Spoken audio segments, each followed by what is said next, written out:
শুভেচ্ছা এন্ড স্বাগতম নতুন একটা ভিডিওতে। আমি জাহিদ হাসান। কালকে দুইটা ম্যাচ হয়েছিল আইপিএলে, দুইটা প্রেডিকশন দিয়েছিলাম, দুইটাই হয়েছে। প্রথম ম্যাচ খেলেছিল হায়দ্রাবাদ বনাম রাজস্থান। ওইখানে বলছিলাম হায়দ্রাবাদ জিতবে, হায়দ্রাবাদ জিতেছে। তো জিতেছে আসলে কী লেভেলের খেলা দেখিয়েছে, অসাম।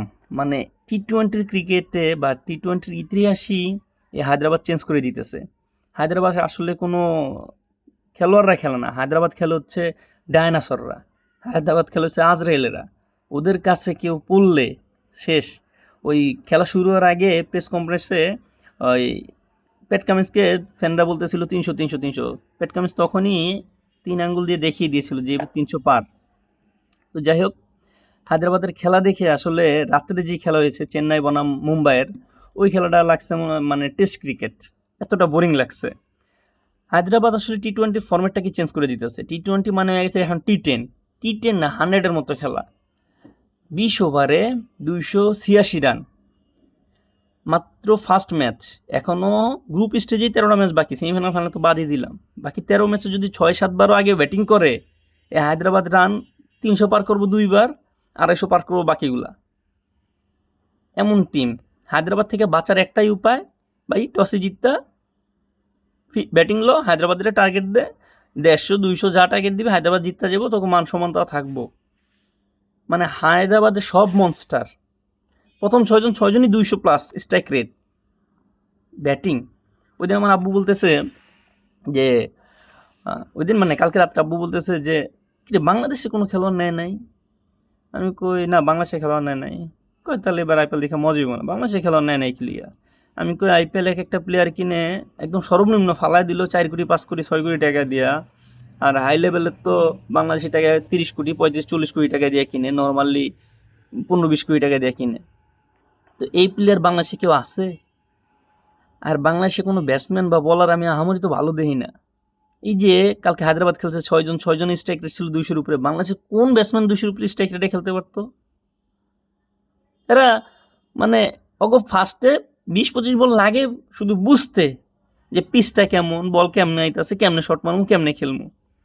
আর সেখানে ঈশানী কিষান নাইমেই প্রথমে শুরু, পুরা ফুল অন মুড। এই টেভিস টুল্লা মানে টেভিস হেড যখন থেকেই হায়দ্রাবাদে আইছে, তখন থেকে হায়দ্রাবাদের সব কিছু চেঞ্জ হয়ে গেছে।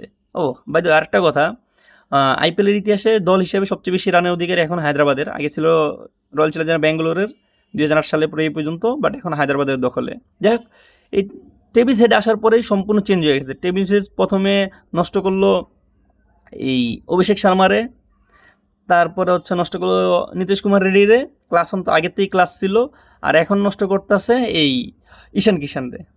মানে পোলাডায় এত বছর মুম্বাই খেলে একটা সেঞ্চুরি পায় নাই, হায়দ্রাবাদে যে প্রথম ম্যাচই সেঞ্চুরি, তাও 45 বলে, ভাবা যায়?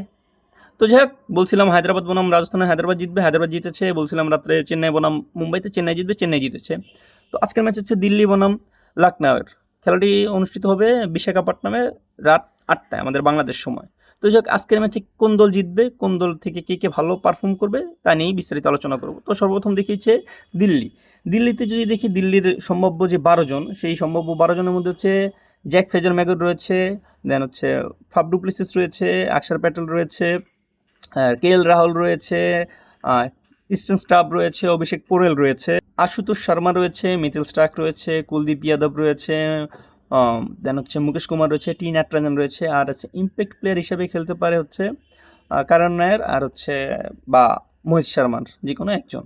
বলার প্রয়োজন হলে মোহিত শর্মা, ব্যাটসম্যান প্রয়োজন হলে কারণ নায়ার। যদি বলি ব্যাটসম্যান হিসাবে মানে কোন প্লেয়ার ভালো খেলতে পারে, সেক্ষেত্রে আমার মনে হইতেছে যে জ্যাক ফেজার ম্যাগর ভালো খেলবে, তার সাথে সঙ্গ দিবে হচ্ছে ফাফ ডু প্লেসিস অথবা কেএল রাহুল। পোরেল যদি অন্তত 10 বলও খেলতে পারে, 10 বলে 20-এর উপরে রান করে দিয়ে যাবে। আর যদি বোলিংয়ে দেখি, বোলিং স্ট্রাইক ভালো বল করবে, আর কুলদীপ যাদব ভালো বল করবে, এই দুজনই ভালো বল করবে। লখনউর টিম দেখি, লখনউর সম্ভাব্য 12 জন হচ্ছে Kulkarni, Mitchell Marsh, Rishabh Pant, Nicholas Pooran, Ayush Badoni, Tim David, then হচ্ছে আব্দুল সামাদ, সাদের ঠাকুর, দেন হচ্ছে রাজবর্ধন, রবি বিষ্ণই, সীমার জোসাফ। এছাড়াও ইম্প্যাক্ট প্লেয়ার হিসেবে খেলতে পারে হচ্ছে শাহবাজ আহমেদা রয়েছে, এছাড়াও আকাশ সিং রয়েছে। যে কোনো একজন হয়তো ইম্প্যাক্ট প্লেয়ার হিসেবে খেলতে পারে।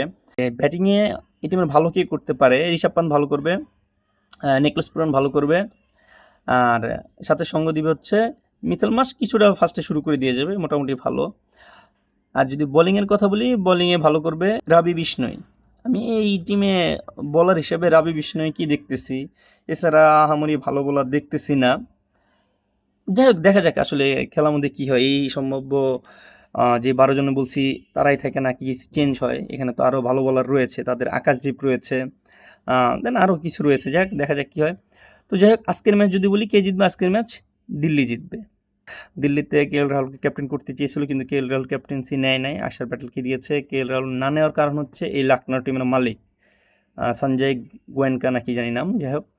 তো লাস্ট সিজনে যখন হায়দ্রাবাদের সাথে এত বাজেভাবে হারার পরে সবার সামনে মাঠের মধ্যে গোয়েনকা হচ্ছে এই KL রাহুলকে অপমান করেছিল, তো যার কারণে আসলে KL রাহুল দলও ছেড়ে দিল, প্লাস হচ্ছে ক্যাপ্টেন্সি অফার করার পরেও দিল্লিতে সে ক্যাপ্টেন্সি করতেছে না, আর একটা প্রতিশোধের বিষয় আছে।